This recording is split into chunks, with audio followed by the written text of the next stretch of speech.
When Shogun Tokugawa Ieyasu claimed control over Japan, he arranged for his son Hidetada to rule after him.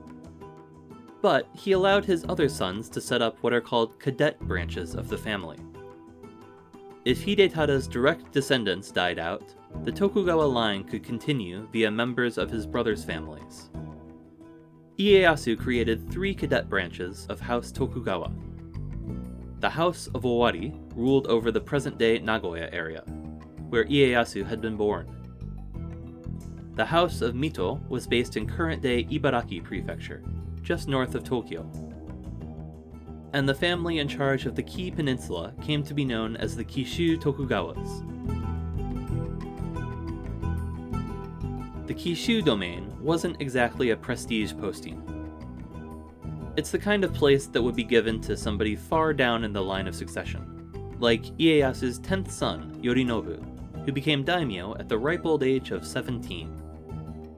Surprisingly, he did a pretty good job.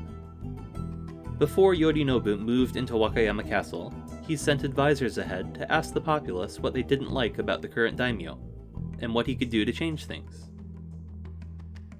Before you get too attached, he was also fond of taking people out of jails and trying out his swords on them. But who among us can say we didn't stab a few convicts in our teenage years? Though Yorinobu addressed most of the people's grievances, for his whole career he was plagued with the Ronin problem. Ronin are samurai whose liege lords have died or fallen out of favor.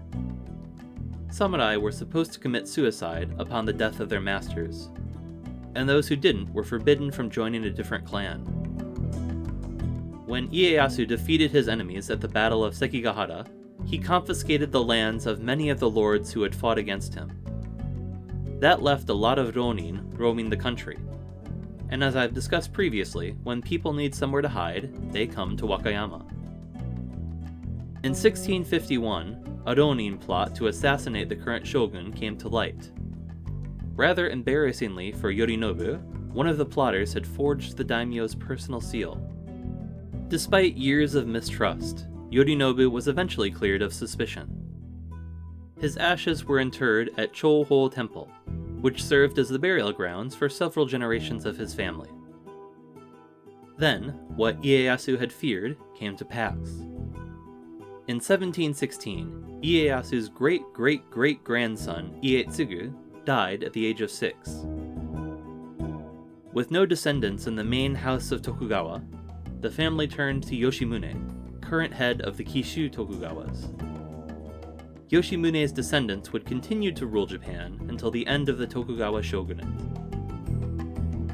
Becoming shogun was a great prize for Yoshimune and his descendants, but it was a heavy blow to his family. Yoshimune took half of the family's land with him, so the next head of the Kishu Tokugawas, Munenao, had a budget half as large as before. That, coupled with a famine, forced the family to take out a large loan from the government. The domain's finances were in such disarray that the 9th head of the family, Harusada, was saving money by wearing simple robes and taking light meals. Harusada was known, by the way, as the Chimera of Kishu, which is just a bitchin' nickname. His successor, Harutomi, did not have a bitchin' nickname, and he was forced to resign after defaulting on loans from both the shogun and the 3 Kumano shrines. Things weren't much better for his successors. Money continued to be tight, Wakayama Castle was struck by lightning and burned down, and in 1868 the Emperor Meiji took power, and all of the Tokugawas were rendered common citizens. Actually, Mochitsugu, the 14th and final daimyo of Kishu, made out pretty well in this succession. He lost his title, but he was an early supporter of the emperor, and was made a marquis in the Japanese Empire. Even though the Kishu domain was dissolved in the Meiji Restoration, the Kishu Tokugawa's debts still lingered. In the 1950s, Tokugawa Go became head of the family, and tried unsuccessfully to settle his family's outstanding accounts. He opened a restaurant auspiciously named Marquis after his ancestor's rank, but it went bankrupt. He divorced his wife and went on the run, never to be seen again. Neither the House of Owari nor the House of Mito ever technically produced a shogun, but they're still operating in good standing today. There are several surviving descendants, and each family owns a dedicated museum showcasing family artifacts.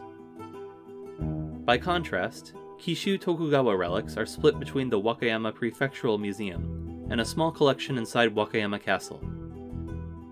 And the House of Kishu Tokugawa has come down to a single member, a woman named Kotoko. Kotoko, daughter of the vanished restaurateur, is in her 60s and has no children, so the House of Kishu Tokugawa will almost certainly end with her. But she's won rather a lot of awards for her work in architecture, so hey, she's living her best life.